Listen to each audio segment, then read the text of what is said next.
Passarinho voa. Cobra voa. Homem voa. Homem não voa, não. Homem voa sim. Vocês nunca leram os livros de Júlio Verne? Que isso? Volta aqui! Homem voa sim.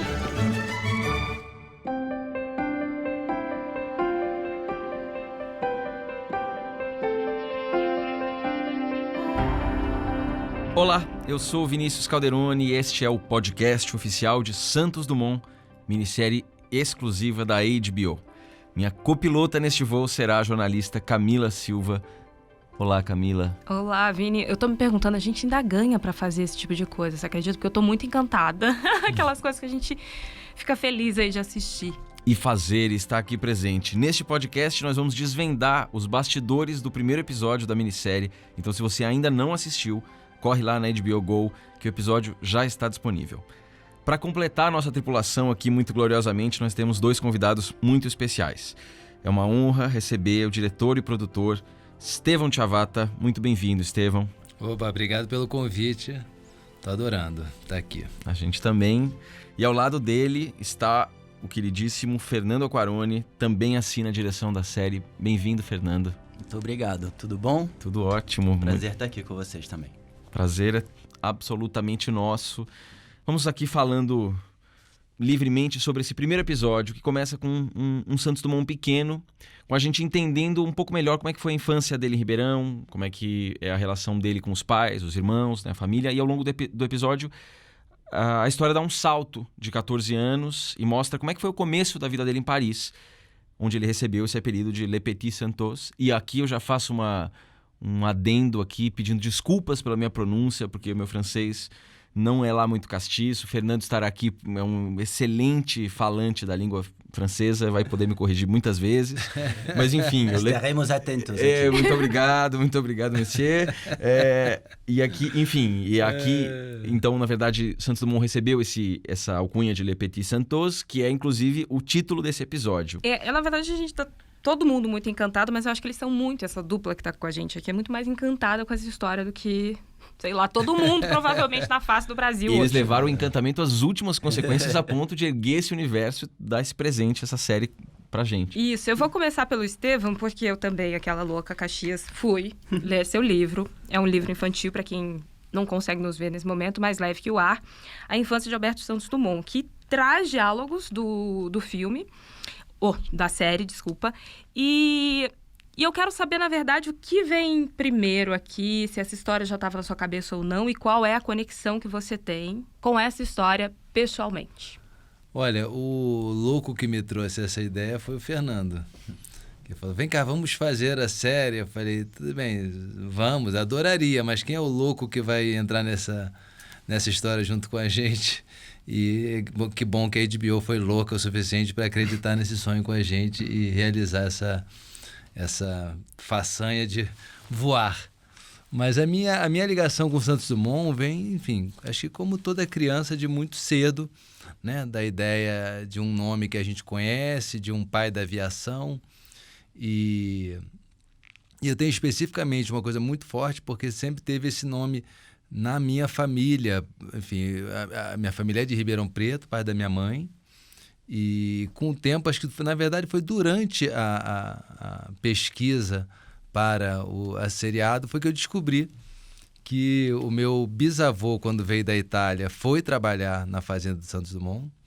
O meu avô nasceu na fazenda de Santos Dumont, passou a infância, cresceu, teve a minha mãe lá nessa fazenda. E a minha mãe passou também a infância, depois eles se mudaram, foram para outros lugares. Hoje moram, quer dizer, meu avô já faleceu, né? Mas eu tenho a família em Sertãozinho, que é ali do lado de Dumont e do lado de Ribeirão Preto. Então, acho que juntou tudo, assim, juntou um pouco das minhas lembranças de criança com tudo que a gente estudou. E eu quis fazer esse livro porque eu acho que a gente precisava também dialogar com o público infantil, sabe? Como a série é uma série de 14 anos, aí eu achei que precisava ter alguma coisa específica para as crianças, e aí também, como eu tenho um filho pequeno, aí juntou tudo. Bom, eu acho que é meio injusto dizer que eu tive a ideia dessa série, porque essa série está esperando uns 120 anos para ser feita, né? Então a ideia sempre esteve aí. Bastava 2 loucos para levar isso adiante, né?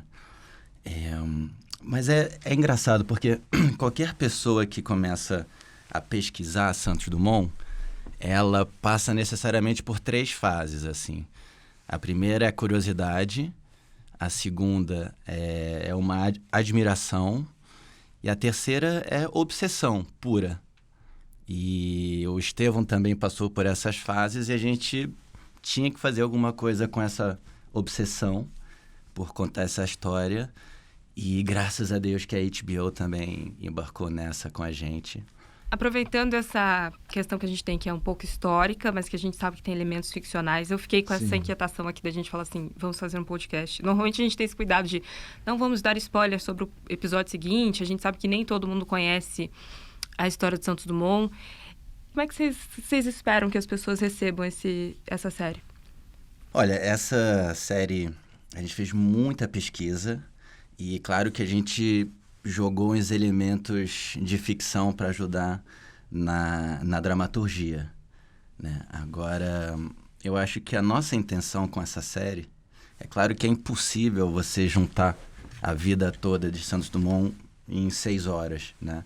E a intenção é que essa série cause uma curiosidade no público, para que eles se interessem e pesquisem também por conta própria, porque tem muita coisa ainda a ser descoberta desse personagem. A gente sabe muito pouco. Ele era uma pessoa muito reservada, né? Eu acho que isso que torna ele um personagem também interessante, porque ele é misterioso, é enigmático, e as pessoas se atraem por esse tipo de personagem, né? É lógico que a gente criou diálogos, até situações, porque, como o Fernando falou, não tem muita informação sobre a vida pessoal dele. Mas, enfim, a recriação do universo, a gente tentou muito ser o mais fiel para tentar transportar o espectador máximo para aquela época. Então, por exemplo, o papel de parede da casa dele, que vocês viram aí no episódio 1, era o papel de parede da casa dele. Alguns objetos que tem ali são reproduções fiéis. Os motores das aeronaves que aparecem são todas feitas em impressora 3D, de acordo com como eles eram. Os projetos todos. Então, a gente foi buscando ao máximo, assim... tivemos também a consultoria da Mary Del Priore na parte de história. Então, a gente foi se cercando ao máximo das referências históricas para poder também ser um pouco mais livre nos diálogos, enfim, para onde a gente queria que a história fosse e o nosso personagem também aparecesse, né? Mas esse é um episódio que, de alguma maneira, fala um pouco... Ele é um mito de formação, né, do personagem. Mas tem uma escolha já muito interessante, muito ousada. Desde o primeiro episódio, a gente fica sabendo que o recorte não vai ser um recorte absolutamente linear. Ele vai ser um recorte que vai avançar e regredir no tempo em vários momentos. Eu queria que vocês falassem um pouco dessa escolha. Como é que isso se deu? Isso se deu já numa conversa com vocês? Ou no contato com os próprios roteiristas, que são Pedro Mota Gueiros e o Gabriel Mariani Flaxman? Como é que foi essa escolha de contar essa história dessa maneira, indo e voltando no tempo? Essa escolha de começar na fazenda, de ir para lá, vir para cá, acho que também é para falar como o Brasil é importante no Santos Dumont francês. Porque, assim, tinham americanos, italianos, australianos, alemães, franceses, tava todo mundo querendo voar. Todo mundo. Não era só o Santos Dumont que estava tentando inventar o avião. Todo mundo estava tentando. Inclusive, os irmãos Wright estavam também tentando... E isso não é mentira. Eles estavam tentando inventar. Agora, por que foi o Santos Dumont? Por que foi um brasileiro? E eu acho que a infância dele, ele ter olhado, ter vivenciado, visto tantos pássaros tão diferentes, um tipo de relação com as pessoas, que naquela época as classes sociais eram muito, de fato, afastadas. Ele tinha um outro tipo de relação com as pessoas. Ele poder imaginar, e quando ele chegar em Paris, ele ficar decepcionado. Primeira vez que ele foi a Paris, ele fica decepcionado. Ele falou, caralho, é isso aqui? Porra, achei que ia chegar aqui, ia ter milhares de coisas, não tem nada disso. Então, acho que tudo isso, ele ser brasileiro, ele ter nascido, ter crescido numa fazenda no Brasil, tudo isso faz dele e deu para ele todas as ferramentas para ele inventar o que parecia ser impossível. Eu acho que antes da gente ir para Paris, talvez, até pegando o gancho do que você falou, seria bom a gente ouvir um trechinho que tem muita relação com isso. Você é mais parecido com seu avô do que comigo. Mas todo o meu interesse por mecânica vem do senhor. Tá claro que você não tem vocação para os negócios da fazenda.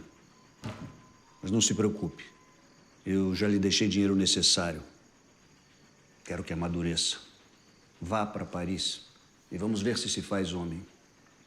Eu prefiro que não se faça doutor. E lembre-se, o futuro do mundo está na mecânica. Essa formação na fazenda teve resultados, enfim, que o Santos Dumont guardaria para sempre, né? Por exemplo, o Estevão estava falando dos funcionários da fazenda. Ele cresceu rodeado de empregados, de trabalhadores. Ele tinha um contato mais próximo com os trabalhadores da fazenda. E também ele estava imerso no mundo da mecânica, né? Vale lembrar que essa fazenda era a fazenda mais moderna do Brasil, quem sabe da América do Sul. No momento, com as locomotivas, Baldwin, ele pilotava sozinho. Tinha a máquina de beneficiamento de café também, que tinha uns 3 andares, é uma loucura. Então, essa imersão na mecânica, eu acho que foi fundamental para formar o Santos Dumont adulto, né? E ele, enfim, com essas influências, lendo Júlio Verne, ele imaginava tudo na cabeça e, como o Estevão falou, quando ele chega em Paris, onde é que estão as máquinas voadoras que eu tanto li? Né? Onde é que estão os dirigíveis? Já que não tem, vou eu mesmo fazer. Que é um menino que já colocava a mão na massa, ele pensava nas invenções, ele ia atrás ali do jeito que ele podia na fazenda, né? E já colocava a mão na massa. Você citou a questão do Júlio Verne aí. Eu acho... O que mais me tocou na verdade, tudo me tocou nesse primeiro episódio, mas enfim, o que mais me tocou é a importância da gente olhar para a infância e da gente não tirar esses sonhos também. Porque eu acho que pelo que ficou é que a família dele não tolhiu esses sonhos, né? Claro. Então, que o pai, apesar de fazendeiro e engenheiro e tudo mais, ele falou assim, ok, você sonha com isso, você vai atrás do seu sonho. A gente normalmente tem uma questão, criança viaja, eu quero isso, vou pensar nessa coisa, a gente fala assim, não, isso não é real e a gente tolhe isso. Acho que é muito importante até, aproveitando aquela... Não estou fazendo merchan do livro do Tiabata, mas eu acho que é isso. Mas vamos fazer um pouquinho, Vamos fazer um pouquinho, pode fazer. Mas a gente apresentar não só a história do Santos Dumont, mas voltar até para o Júlio Verne, que acho que hoje em dia nem todo mundo lê tanto mais, mas das crianças terem essa possibilidade de sonhar, porque os gênios estão aí, né? Criar novas coisas, de ser um visionário, talvez tenha a ver com não ter reprimido talvez essa criança. Sim. Nessa formação, né? Do que ele teve E aí eu queria voltar até um pouco para essa relação dele com o pai. Tem muitos diálogos também que tem uma leveza no sentido de serem metafóricos. A gente tem uma passagem aqui bastante anti-escravocrata, né? Quer dizer, na tentativa na negociação lá com o Simão Sabrosa, né? Se me corrija se eu estiver errado. É esse nome. Ele diz, ele rechaça, né?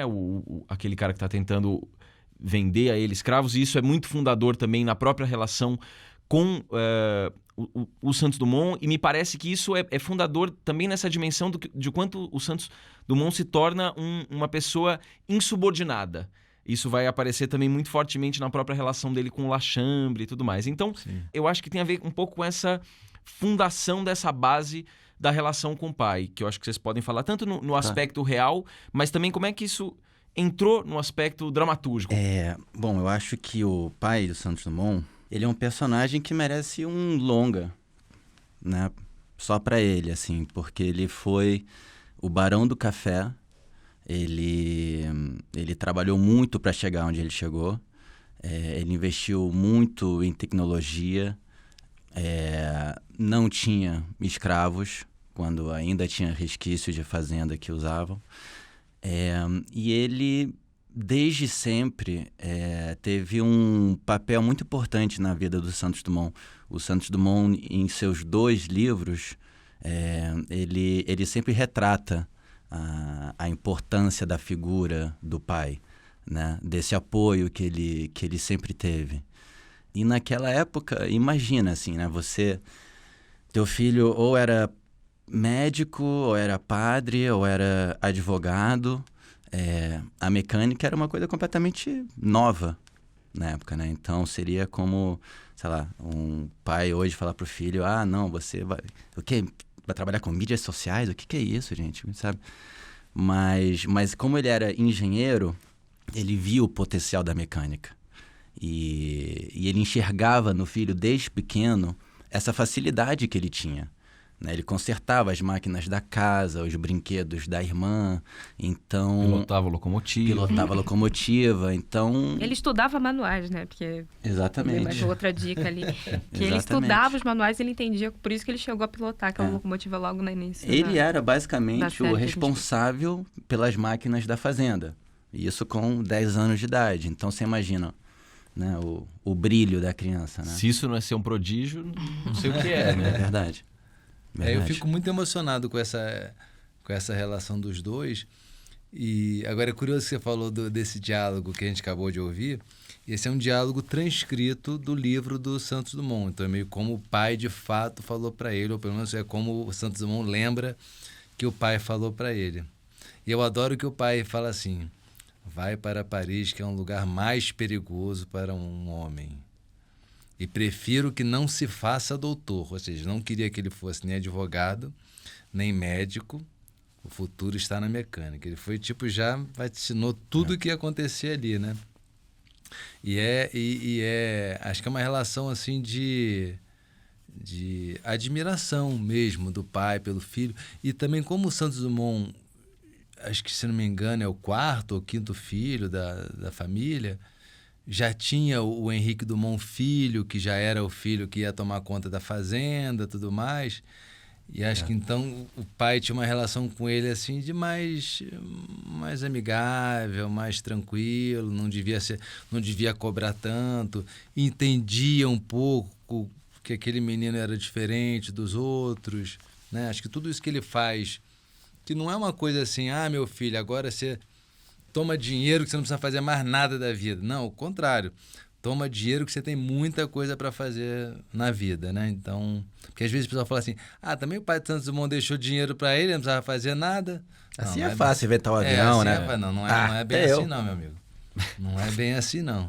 É porque naquela época, você imagina, as relações sociais e familiares eram muito estritas, né? Então, não é que o pai era um cabeçudo, mas acho que ele podia, né? Acho que também o Santos Dumont deu sorte nesse sentido de que ele não era o primogênito. Se talvez fosse o primogênito, talvez o pai falasse: meu filho, tu vai ter que cuidar dessa fazenda, tá? Ele não ficou na fazenda e a gente já chegou aqui pensando um pouquinho mais no episódio. A gente está em Paris agora. Opa! A gente falar um pouquinho do que acontece nesse episódio de fato, em que momento a gente está do Santos Dumont aqui, quando chega em Paris, quando conversa com o sobrinho. A gente discutiu muito até chegar qual deveria ser o ponto dele na chegada da série a Paris, né? E, de fato, a gente falou: não, vamos para o que é principal. Porque a gente podia chegar na invenção do Balão Brasil, que foi a primeira grande invenção, mas a gente achou que não, que tinha que chegar já na dirigibilidade. Então, na verdade, a questão desse primeiro episódio, quando ele chega em Paris, ele já inventou, ele já é uma pessoa célebre, já inventou o balão, no caso, Brasil, e a questão é agora que se coloca é como não ir ao sabor dos ventos, como dirigir aquele balão. E aí, por isso, a questão do motor a petróleo é muito importante, né? Porque já existia motor elétrico, não é uma coisa atual do século XXI, motor elétrico existe desde o século XIX, já existiam os motores a vapor, e é o momento onde ele faz essa junção que parecia impossível do motor a explosão com um balão bem possível de explodir, né? Esse foi o pulo do gato, né? A dirigibilidade, estava todo mundo nessa corrida do ar, né? E ele ficou fascinado com o motor à explosão. Acho que a primeira vez que ele viu o motor à explosão... Ele descreve isso no livro. aquela coisa pequenininha. Ele sabia que aquilo era o futuro e que ele ia se casar com o motor à explosão. Sabe? Eles tiveram um casamento até o resto da vida, assim, né? Foi essa leveza do motor que permitiu que ele conseguisse botar num dirigível com pouco peso para poder... ir para a esquerda, para a direita, para cima, para baixo, fazer a navegação aérea do jeito que ele quisesse. E o nosso triciclo, que aparece aí no primeiro episódio, onde ele coloca, né, os dois motores um em cima do outro, é legal porque o Santos Dumont ele era tipo um sportsman, que era o nome que se falava na época. Então ele como se fosse meio um playboy, assim, ele gostava de carro, de velocidade, de triciclo, equitação, tênis, golfe, tudo isso. Então ele, enfim, nos relatos dele, ele pegava esse triciclo e se inscrevia numa prova de corrida. Aí imagina, ele saía com 2 motores na frente de todo mundo.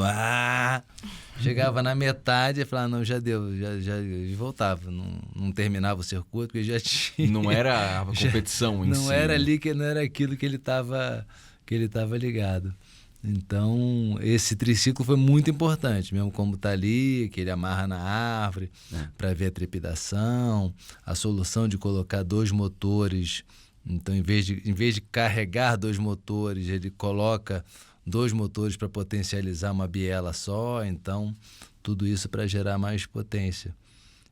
E a Paris da Belle Époque também é esse momento, né? Mas uma Belle Époque, não a Belle Époque do Toulouse-Lautrec, uma Belle Époque já mais progressista, né? De invenções e tudo mais, que vai acabar dando ali na Primeira Guerra Mundial. De alguma maneira ali, nem sei se pode dizer isso, mas é quase como se fosse uma Paris meio capital do mundo, né? Assim, pouco eu mais... acho que é isso. Era o centro do mundo, com certeza. Né? De alguma maneira. Era o centro intelectual, tecnológico, artístico.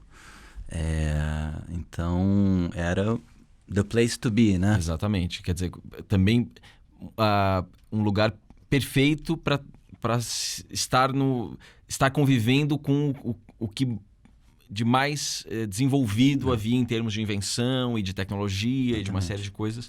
Um lugar Todas muito as propício, novidades né, chegam a Paris. Exatamente, né? exatamente. Por isso que eu acho ele incrível, porque às vezes você pensa, não, Santos Dumont meio frágil, não sei o que lá, Petit Santos.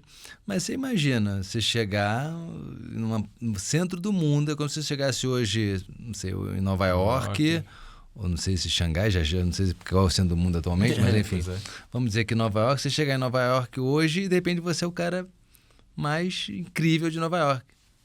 Não é mole não, não é pra qualquer um não. Ser o cara mais incrível desperta alguma inveja, alguma pedra no caminho ali, Com e certeza. alguns aliados também, como nesse caso aqui dele, ele vai ter o Lachambre, que embora desconfie muito tema as inventividades dele, porque é muito à frente do tempo dele, apoia de alguma maneira, e tem o Chevalier do outro lado, que é esse cara que vai ficar ali botando barreiras, né? Porque ele não quer que o cara mais importante de Paris O daquele Chevalier, momento... ele é inspirado num personagem real. Como é o nome do mesmo? Acho que é Coronel Renard.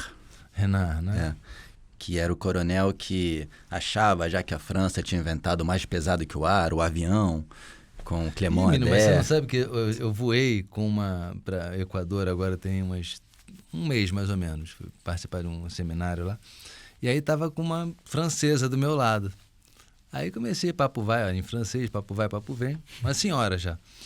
Aí ela falou, aí eu falei, eu fiz uma série passada em Paris, sobre o Santos Dumont. Ela falou, Santos Dumont, acho que eu já ouvi esse nome. Eu falei, o primeiro homem a voar. Ela falou assim, não, mas e o Clément Ader? Aí eu falei, Clément Ader não voou, né? Tem mais notícias pra você. Tem mais notícias pra você. Voltaram Clément Ader não voou, meu amor. Mas, voltando a esses personagens aí, o Chevalier ainda vai dar muito, muito trabalho para... Sim, o Chevalier é o nosso antagonista principal, né? Ele representa a França. Ele representa a glória e o orgulho francês, né? Acho que é a França mais arcaica, assim, né? Porque a gente vai vendo depois, sem dar spoiler ainda, mas que os personagens franceses que vão entrando mais à frente na história são personagens que não se opõem ao Santos Dumont. São concorrentes, mas são concorrentes de enfim, boa lida, né? Que vai, tenta, se ajudam e não. Mas o nosso Coronel Chevalier, ele é mais arcaico, né? Mais tipo achando que se não for um francês, não, nada disso vale. Né? Aquele pendor nacionalista dos coronéis, né? Que Sim. querem tudo puxar a brasa pra sardinha da sua... botar tudo pra baixo da bandeira, né? E eu queria só voltar um pouquinho num assunto que eu acho muito fundamental, porque a gente tá falando de muitas coisas que o Santos Dumont realizou, assim, no âmbito, né? Tudo que ele realiza no âmbito objetivo e, bom, é notório porque é um personagem que transformou o curso da história da humanidade. Ele ser um personagem um pouco misterioso, em alguma medida, né? Quer dizer, muitas passagens estarem um pouco nevoadas na vida dele, isso é um estímulo, isso ajuda, isso dificulta, isso atrapalha? Como foi nessa relação para vocês? Porque tendo a responsabilidade de fazer uma série fiel historicamente, como lidar com essas zonas mais cinzentas e nevoadas da vida pessoal de Santos Dumont? Esse é o desafio, né? A gente sabe os feitos, as conquistas históricas dele, mas como é que a gente vai juntar esses pontinhos, né? Eu acho que isso é uma vantagem pra gente. A gente não se propõe a desvendar o Santos Dumont ou a criar a única versão de Santos Dumont, né?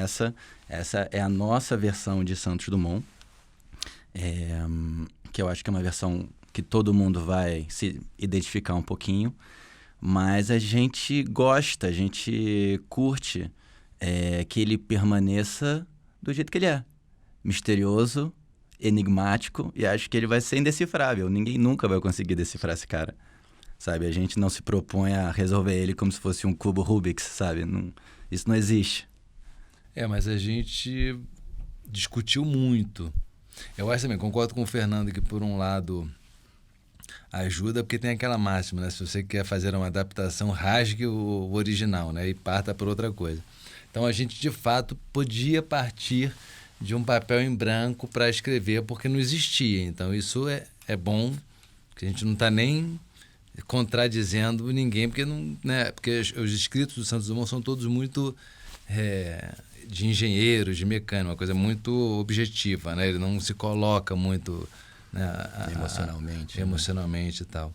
Mas a gente discutiu muito qual seria a personalidade desse cara, o que ele faria, o que ele não faria, se ele era mais delicado, se ele era mais rude, ou ele era marrento, ou não, ele tinha uma fobia social, como é que ele era com a família, como é que ele era socialmente, né? As diversas nuances.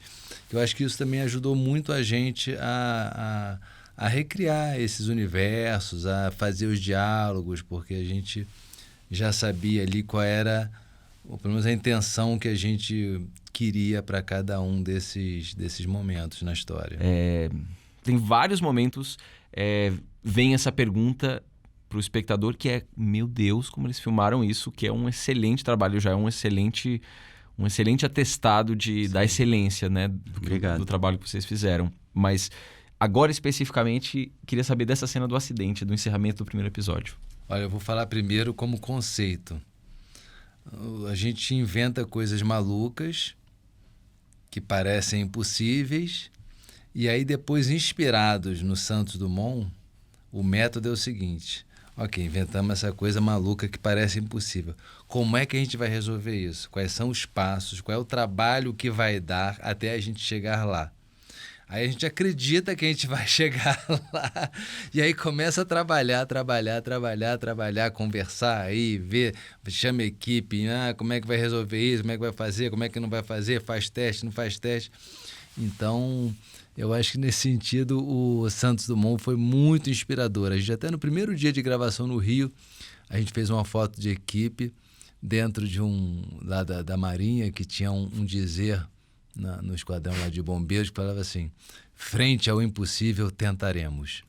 Então isso foi o nosso lema nessa série. Frente ao impossível tentaremos. Com alguns pequenos ajustes, né? Sempre ajustando, que é uma questão para ele também, que era forte. Le petit réglage. Exatamente. Mas, Fernando, fala um pouquinho dessa cena do acidente. Eu falei mais do conceito. Vou assim, falar também. Maravilhoso. E ainda pegando aqui o gancho do conceito, né?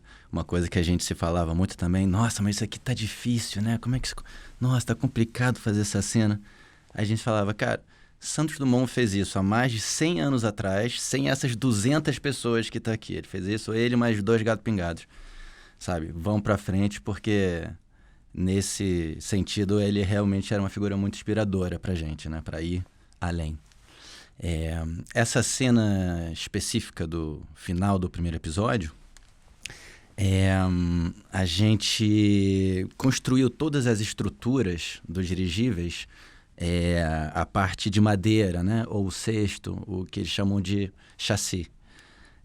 E a parte de cima, ela é toda criada em 3D, né? O chassi, ele é erguido por uma grua, por um carvalhão, um guindaste. E ele que faz o movimento de subida, de descida e tal, né? Depois a gente preenche o balão. Essa cena de acidente foi fácil. A gente pegou a grua e jogou na árvore mesmo, com o Santos Dumont a bordo. Se vira, irmão. Vamos lá.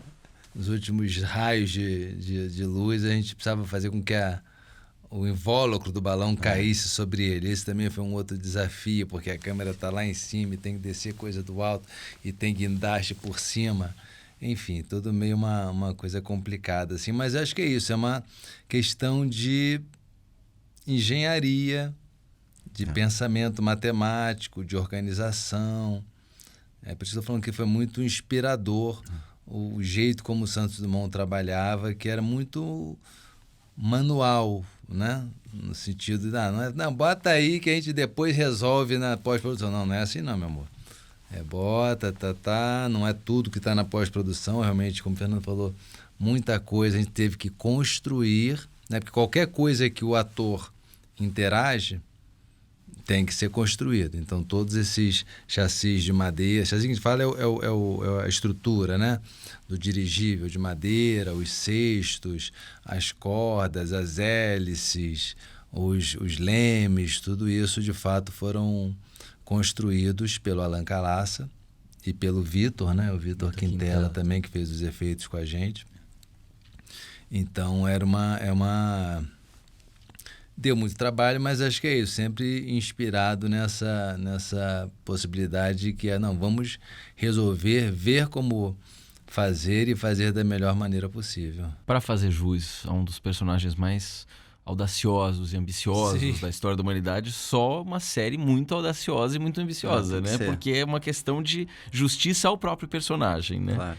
Ainda bem que vocês tiveram esse lema e essa persistência. Chegamos ao fim do nosso primeiro programa. Não. Mas teremos ainda 5 pela frente, é só o começo. Quero agradecer muito a presença dos nossos convidados, Estevão Tiavata e Fernando Quaroni, diretores de Santos Dumont. Obrigado pelo convite. E também agradecer a minha parceira de voo, Camila Silva. Até já. Essa história é muito emocionante, muito, muito bacana poder conhecer, entender quem foi Santos Dumont, e é apenas o começo.